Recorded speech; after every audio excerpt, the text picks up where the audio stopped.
అప్పుల బాధలు వెంటాడుతున్నాయా? అయితే 6 JVR వారి జాతిరత్నాలు ధరించండి. హాయ్ హలో నమస్తే, వెల్కమ్ టు మనం టీవీ. నేను మీ రమ్య. సో రీసెంట్గానే ప్రధాని నరేంద్ర మోడీ హైదరాబాద్కు వచ్చి మనందరితో మాట్లాడిన విషయం అందరికీ తెలుసు.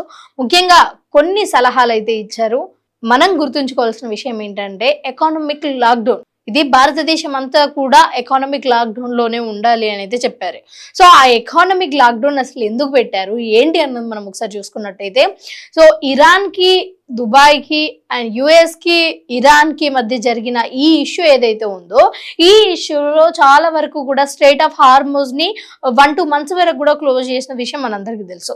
సో అలాంటి సమయంలో ఈ క్రూడ్ ఆయిల్ కావచ్చు, లేకపోతే పెట్రోల్, డీజిల్, ఇలాంటి సందర్భాలలో మనం ఎక్కువగా కూడా నష్టపోయిన పరిస్థితి అయితే ఏర్పడింది.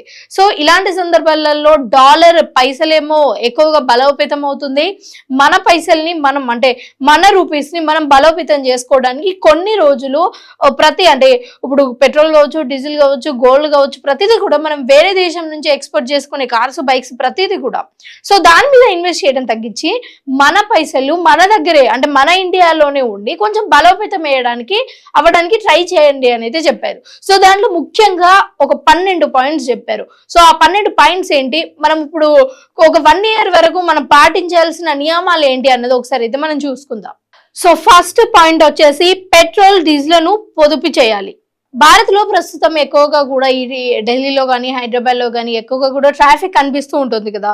సో దాంట్లో నుంచి మనం ట్రాఫిక్ అంటే ఎంత వీలుంటే అంత పొదుపును చేయడం వల్ల డీజిల్ ని కానీ, పెట్రోల్ ని కానీ అప్పుడు ట్రాఫిక్ తగ్గుతుంది. ట్రాఫిక్ తగ్గడం వల్ల మనం ఏదైతే వేరే దేశం నుంచి క్రూడ్ ఆయిల్ ని ఎక్స్పోర్ట్ చేసుకుంటామో ఆ ఖర్చు కూడా తగ్గుతుంది. అండ్ సెకండ్ వచ్చేసి మెట్రో సేవలను ఎక్కువగా ఉపయోగించాలి. మనందరికీ తెలుసు ఇప్పుడు మెట్రోస్ ఉన్నాయి, అలాగే పబ్లిక్ బస్సెస్ ఉన్నాయి. మోస్ట్లీ మీకు అంటే అందరి దగ్గర బైక్లు, కార్లు ఉన్నాయి కదా, బైక్లు, కార్ల మీద వెళ్ళడం కొంచెం మానేయండి. పబ్లిక్ సర్వీసెస్ ని ఎక్కువ యూజ్ చేసుకోండి. అండ్ ముఖ్యంగా మెట్రో పరిసర ప్రాంతాలలో ఉన్న వాళ్ళందరూ కూడా మెట్రోనే యూజ్ చేయండి. ఎందుకంటే ఈ మెట్రోలో వెళ్ళడం వల్ల చౌకగా జరుగుతుంది. అలాగే అంటే ఆ మెట్రో ఇదంతా కూడా చౌకగా ఉంటుంది మన ప్రయాణం. దాంతో పాటు ఈ ఎక్కువగా కూడా ట్రాఫిక్ ని రద్దీ లేకుండా చేసిన వాళ్ళం అవుతాము. సో మూడవది వచ్చేసి కార్ పుల్లింగ్ ప్రోత్సహించాలి.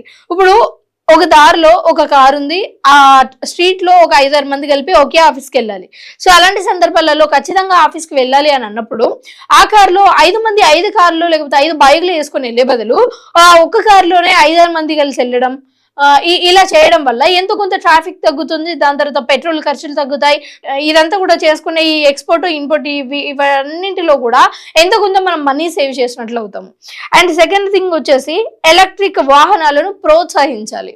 ఇప్పుడు కార్లు కానీ, బైక్లు కానీ ఇవన్నీ యూజ్ చేయడం వల్ల డీజిల్, పెట్రోల్ అసలు ఎంతలా మనం కొంటున్నాము, ఎంతలా ఉపయోగిస్తున్నాము అన్నది మనకు తెలుసు. సో ముఖ్యంగా ఈ ఎలక్ట్రిక్ వెహికల్స్ ఏవైతే ఉన్నాయో, ఎలక్ట్రిక్ వెహికల్స్ ని ఉపయోగించడం వల్ల మనం ఎక్కడికి వెళ్ళినా సరే ఎంతో కొంత చాలా సేవ్ చేసిన వాళ్ళం అవుతాం. సో ఇక్కడ నుంచి ఎవరైనా కొత్తగా వెహికల్స్ కొనుక్కోవాలి అనుకున్న వాళ్ళు మోస్ట్లీ ఎలక్ట్రిక్ వెహికల్స్ ని ప్రిఫర్ చేయండి అని అయితే చెప్తున్నారు. అండ్ ఫిఫ్త్ది చూసుకున్నట్టయితే వర్క్ ఫ్రమ్ హోమ్ కూడా తీసుకోవాలి. సో చాలా మంది అందరూ ఆఫీస్కి వెళ్తూ ఉంటారు. బట్ ఎప్పుడైతే మనము ఈ లాక్డౌన్ అంటే ఈ కరోనా లాక్డౌన్ లో ఉన్నామో అప్పుడు చాలా మంది కూడా ఇంట్లో ఉండి వర్క్ చేసుకునే వాళ్ళు. సో అప్పుడు ఇంధన ఖర్చులు చాలా తగ్గేవి. సో అదే విధంగా ఇప్పుడు కూడా ప్రతి ఆఫీస్కి అంటే ప్రతిరోజు ఆఫీస్కి వెళ్ళే బదులు వర్క్ ఫ్రమ్ హోమ్ ఆప్షన్ ఉంటే వర్క్ ఫ్రమ్ హోమ్ ఆప్షన్ తీసుకోండి. అలాగే కంపెనీస్ కూడా వర్క్ ఫ్రమ్ హోమ్ కి సపోర్ట్ చేయాలి అని అయితే చెప్తున్నారు. 6th వచ్చేసి ఆన్లైన్ మీటింగ్స్ నిర్వహించాలి. సో ఇప్పుడు ఏదైనా బిజినెస్ డీల్స్ ఉన్నా సరే, లేకపోతే సాఫ్ట్వేర్ లో కూడా ఏదైనా చిన్న చిన్న మీటింగ్స్ ఉన్నా సరే, చాలా మంది ఇక్కడ నుంచి ఫ్లైట్ కి వైజాగ్ నుంచి విజయవాడ ఇట్లా వెళ్తూ ఉంటారు. సో ఇక్కడ నుంచి ముంబైకి అలా. సో ఇలా వెళ్ళే బదులు మీరు ఆన్లైన్ మీటింగ్స్ చేసుకునేది ఉంటే అది ఎంతో కొంత యూజ్ అవుతుంది అని చెప్తున్నారు. అండ్ 1 సంవత్సరం పాటు బంగారం కొనద్దు. ఇదైతే చాలా పెద్ద నిర్ణయం. ఎందుకంటే వేరే దేశాల నుంచి మనము ఎక్స్పోర్ట్ చేసుకుంటున్న ఫస్ట్ దాంట్లో అయితే క్రూడ్ ఆయిల్స్ ఉంటాయి. సెకండ్ ప్లేస్ లో అయితే గోల్డ్ ఉంటుంది.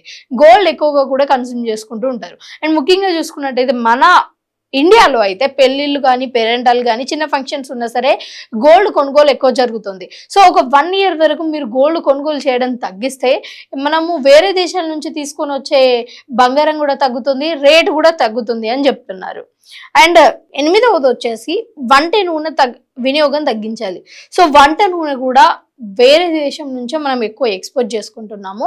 సో వంట నూనె తగ్గించడం వల్ల, అంటే నూనె ఎంత తగ్గిస్తే మన బాడీకి అంత ఆరోగ్యం కూడా. సో మీరు అలా తగ్గించడం వల్ల వేరే దేశాల నుంచి మనం చేసుకునే ఈ ఇంపోర్ట్ ఎక్స్పోర్ట్లో కూడా మనం ఎక్కువ ఆదాయాన్ని అయితే మిగిలించుకున్నట్లయితే ఉంటుంది. అండ్ విదేశీ టూర్లు, వొకేషన్లు వాయిదా వేసుకోవాలి.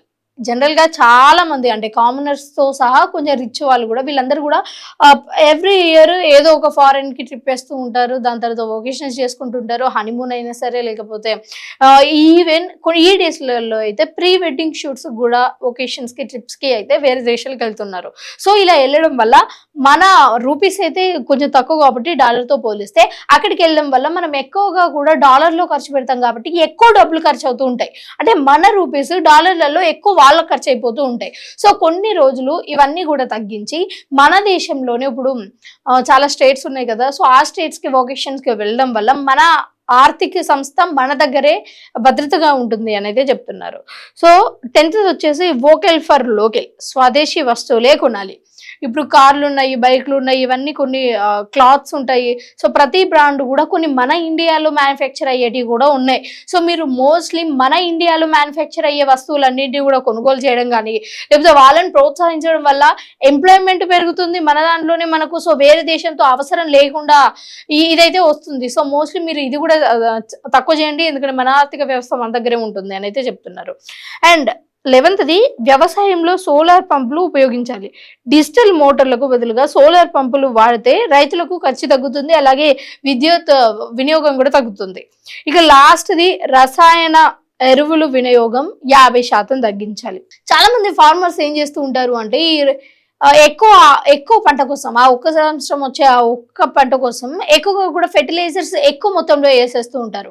అలా వేసేయడం వల్ల నెక్స్ట్ ఇయర్ కావచ్చు, లేకపోతే ఆ 5 సంవత్సరాల తర్వాత కావచ్చు, అక్కడ ఉన్న భూమి అంతా కూడా ఖరాబ్ అయిపోతుంది. ఇంకా ఏ పంటలకు కూడా అది వేయడానికి ఆ భూమి పనిచేయదు. సో అలా చేయడం కంటే కూడా మీరు కనీసం ఒకేసారి మొత్తం కాకపోయినా సరే ఒక 50% అయినా తగ్గించండి. అలా తగ్గించడం వల్ల భూమి కూడా నాణ్యతగా ఉంటుంది, ఏ పంట వేసినా పెరుగుతుంది అని అయితే చెప్తున్నారు. సో ఓవరాల్ గా ఇవి మోడీ గారు చెప్పిన కొన్ని నియమాలు. ఈ నియమాలు పాటించడం వల్ల మన ఇండియాలో ఉన్న ఎకానమిక్ ఏదైతే ఉందో అది స్ట్రాంగ్ గా ఉంటుంది. మన రూపీస్ ని కూడా మనం చాలా బలోపేతం చేసుకుందాము, వేరే కంట్రీస్ లో పెట్టే బదులు మన కంట్రీ మీద మనం ఇన్వెస్ట్ చేసుకుందాము అని అయితే చెప్తున్నారు. సో మోస్ట్లీ ఒక భారతీయ పౌరుడిగా మీరు కూడా ఇవన్నీ చేయడానికి ఎంతో కొంత కనీసం ట్రై చేయండి. అంటే దేశాన్ని కాపాడడం అంటే వెళ్ళి సోల్జర్ లాగా అక్కడ బార్డర్లో ఉండడమే కాదు, ఇలాంటి ఒక పరిస్థితి వచ్చినప్పుడు కనీస బాధ్యతలు ఏవైతే ఉంటాయో, లైక్ పబ్లిక్ ట్రాన్స్పోర్ట్లో కలిసి వెళ్ళడమో, లేకపోతే ఒకే చోటుకి వెళ్ళినప్పుడు 2-3 కలిసి ఒకే కార్లో వెళ్ళడము, లేకపోతే వొకేషన్స్కి వెళ్ళే బదులు, ఇంటర్నేషనల్ ట్రిప్స్కి వెళ్ళే బదులు మన ఇండియాలో ఉండే కొన్ని మంచి ప్లేసెస్ ఉంటాయి, వీటిని చేయడం వల్ల చాలా మంచి జరుగుతుంది. అండ్ చాలా మంది కూడా ఈ గోల్డ్ కొనుగోలు విషయంలో అయితే అందరూ అసలు ఏమాత్రం మాట వినట్లేదు. చాలా మంది గోల్డ్ ఇంకా పెరుగుతూనే ఉంది అంటే మీరందరూ కొనుగోలు చేస్తున్నారని అర్థం. ఒక 1 year వరకు మీరు గోల్డ్ కొనుగోలు గింట తగ్గిస్తే మన దేశ ఆర్థిక వ్యవస్థ అయితే కొంచెం బలోపేతమయ్యే అవకాశం ఉండొచ్చు. సో దయచేసి ఈ 12 రూల్స్ కూడా అందరూ పాటించండి. డీజిల్, పెట్రోల్, గోల్డ్, అలాగే మన దేశీయ వస్తువులనే ఉపయోగించడానికి ట్రై చేయండి.